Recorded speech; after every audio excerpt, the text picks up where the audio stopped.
बच्चों, आज हम व्याकरण में अपठित गद्यांश यानी अपठित गद्यांश को हम कॉम्प्रिहेंशन कहते हैं। इसे अनसीन पैसेज भी कहते हैं।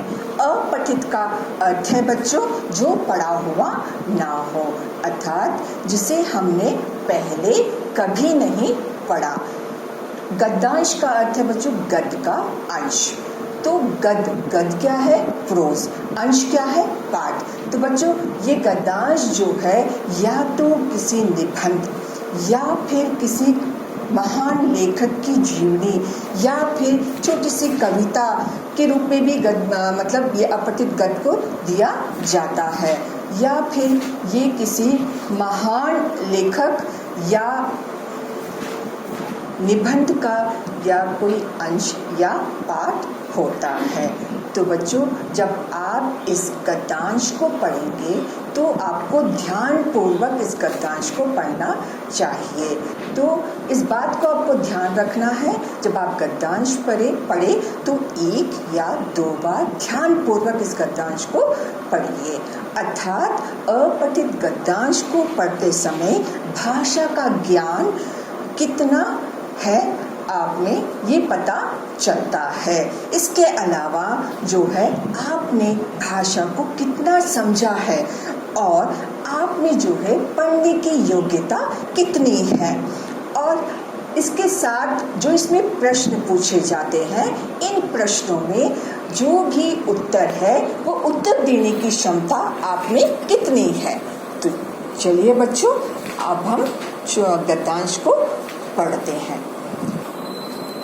तो बच्चों इसमें जो है सुंदर हस्ताक्षर लेखन रहना भी बहुत ज़रूरी है। तो चलिए बच्चों एक उदाहरण है हमारे सामने, उस उदाहरण को हम पढ़ते हैं। तो बच्चों इस गद्यांश को पूर्ण रूप से हम पढ़ेंगे। तो चलिए पढ़ते हैं। एक दिन रीमा अपने छोटे भाई मोहन के साथ बाजार जा रही थी। रास्ते में उसे एक कुत्ता दिखाई दिया जिसके पैर में चोट लगी हुई थी और चोट से खून बह रहा था।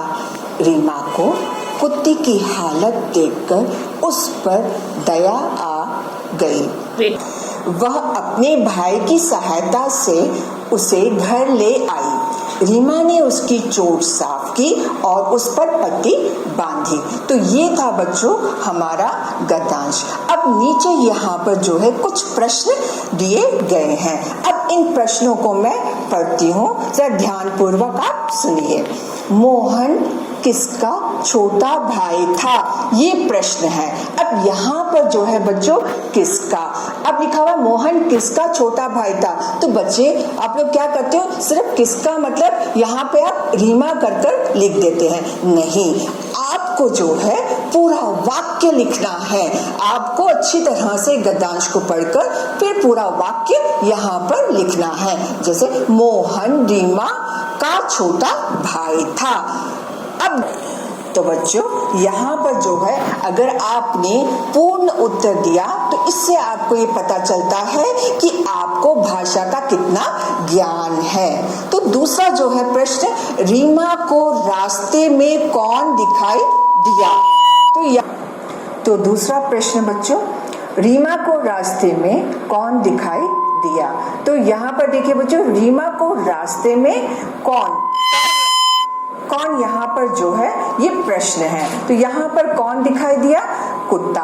तो हमें पूरा वाक्य यहाँ पर लिखना है। तो इससे एक शिक्षिका को या फिर एक टीचर को पता चलता है कि आपके पास कितनी योग्यता है।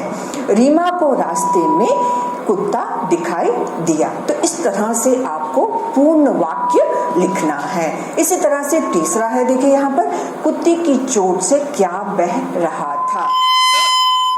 कुत्ते की चोट से क्या बह रहा था? तो यहाँ पर भी सिर्फ क्या की जगह पर आप खून सिर्फ नहीं लिखेंगे, यहाँ पर अभी आपको जो है पूरा वाक्य लिखना है। तो कुत्ते की चोट से खून बह रहा था। तो इस तरह से आपको पूरा वाक्य लिखना है। तो हाँ बच्चों, जो चौथा प्रश्न जो यहाँ पर है, भाई शब्द का लिंग बदल कर लिखिए। तो यहाँ पर जो है व्याकरण की दृष्टि से भी आपको इस तरह के प्रश्न पूछे जा सकते हैं। तो व्याकरण यानी ग्रामर, तो ग्रामर को भी इसमें आपको ध्यान रखना है। ग्रामर में आपको लिंग पूछा जा सकता है, समानार्थक शब्द पूछा जा सकता है, या फिर बहुविकल्पीय मतलब शब्द यानी मल्टीपल चॉइस क्वेश्चंस में भी आपको पूछा जा सकता है। तो आपको तैयार रहना चाहिए। अब यहाँ पे भाई शब्द का लिंग बदल कर लिखिए कहा है, यहाँ पर तो नहीं है, तो रीमा यहाँ पर आया है, तो आप क्या लिखोगे? बहन। सही, करेक्ट। तो इस तरह से आपको अपठित गद्यांश को पढ़ना है और ध्यान पूर्वक इसे लिखना है। तो भाषा का ज्ञान आपका इसमें बढ़ता है, एकाग्रता भी बढ़ता है, कंसंट्रेशन आपका बढ़ता है इसमें, तो आपकी एबिलिटी भी पता चलती है इसमें भाषा के बारे में। तो बच्चों, जब तक आप पूर्ण रूप से पूरा गद्यांश ध्यान पूर्वक ना पढ़े तो तब तक आप उत्तर सही नहीं लिख सकते हैं। धन्यवाद।